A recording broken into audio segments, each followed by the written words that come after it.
Muchas gracias, diputada presidenta. El amor a Dios y al prójimo, no a las hipócritas simulaciones de prácticas sin verdad ni sentimientos. Hoy vengo a hablar de un hombre que en su momento hizo grandes transformaciones y, como siempre, quienes pierden privilegios pegan el grito en el cielo. Un hombre como lo fue el presidente Benito Juárez García, que defendió la Constitución de 1857, proclamó las leyes de reforma, enfrentó con éxito la intervención extranjera, porque hoy, como en aquel tiempo, luego, la verdad, hay que decirla, la derecha mejor prefiere que seamos gobernados desde el extranjero y lo piden a gritos. Y hablar de Benito Juárez es hablar de uno de los pilares de nuestra cuarta transformación, compañeras y compañeros de movimiento. Existen figuras cuya presencia en el día cotidiano no es muy familiar encontrar. Más bien, es un privilegio ocasional. Por ello es menester evocar lo que siguen representando. Detenernos un momento y rendir homenaje a personajes ilustres que dieron identidad en un primer tiempo a nuestro país. Por tal razón, es en esta intervención en el marco conmemorativo del natalicio del licenciado Benito Pablo Juárez García, quien nació el 21 de marzo de 1806.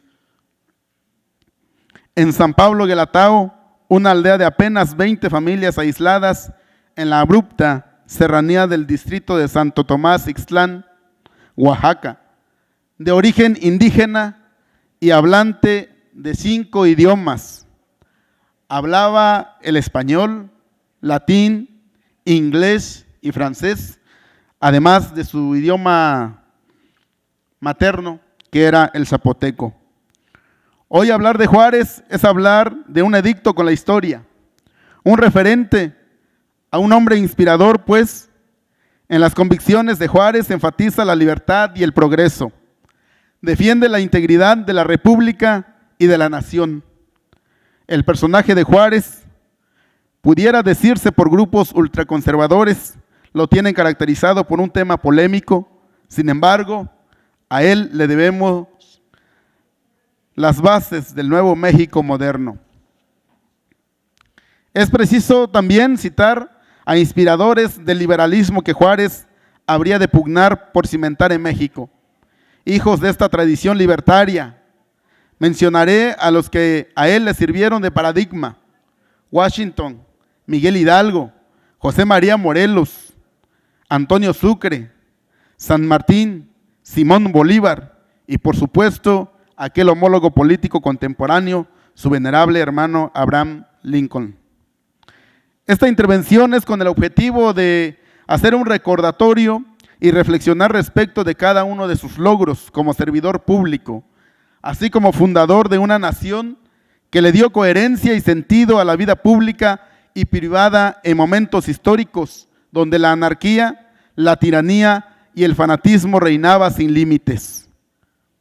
En cuanto a su curricular, Benito Juárez se desempeñó como regidor del Ayuntamiento de Oaxaca en el año de 1831.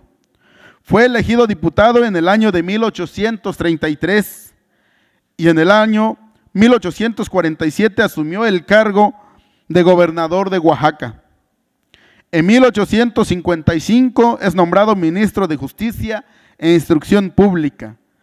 En 1857 fue electo presidente de la Suprema Corte de Justicia y finalmente de la República, y finalmente presidente de la República, durando su mandato 5 periodos de 1857 a 1872.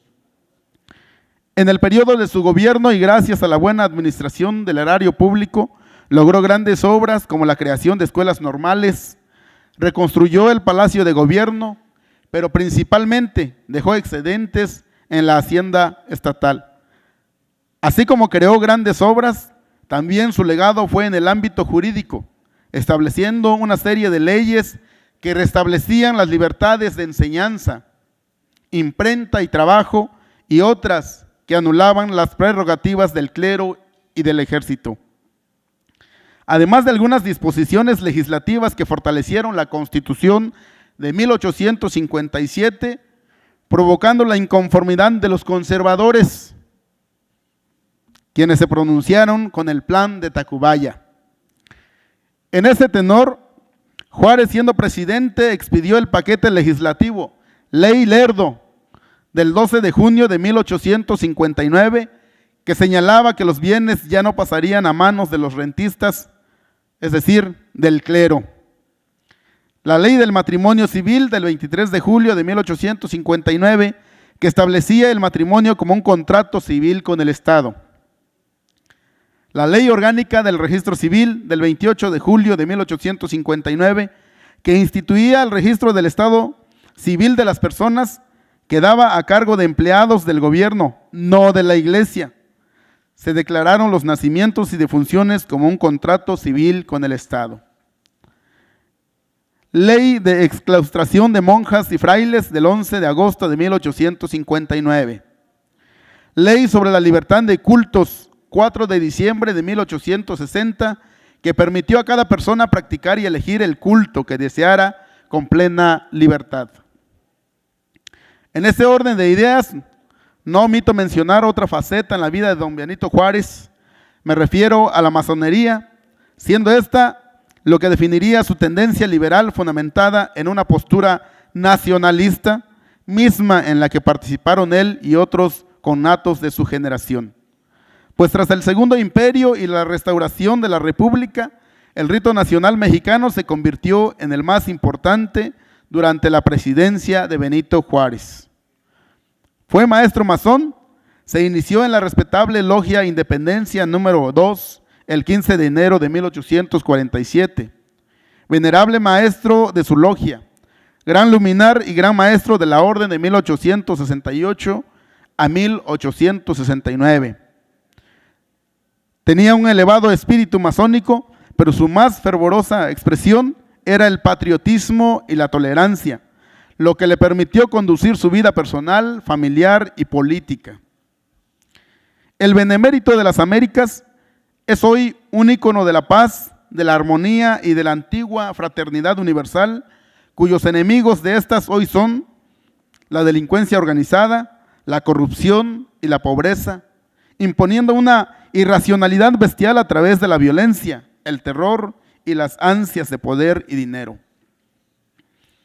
Compañeras y compañeros diputados, diputadas, estamos perdiendo nuestra capacidad de asombro ante las muertes de los hombres y de las mujeres y hemos ido transformándolo en una senda cotidianidad, en espectáculo, en simple nota roja, en algo natural a nuestras vidas, en ver la corrupción como anécdota, en presenciar la denigración humana por la obsesión de poder como un hecho irrelevante.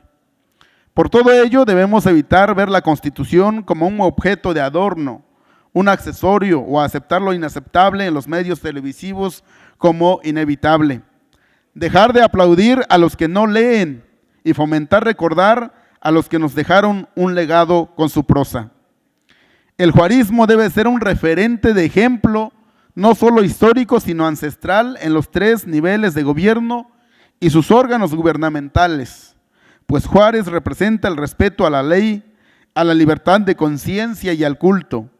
Revivamos el juarismo de la paz y del derecho internacional y del laicismo, ideologías que deberían conservarse en cada servidor público, pues aquel que actúe contra la patria nunca tendrá la razón.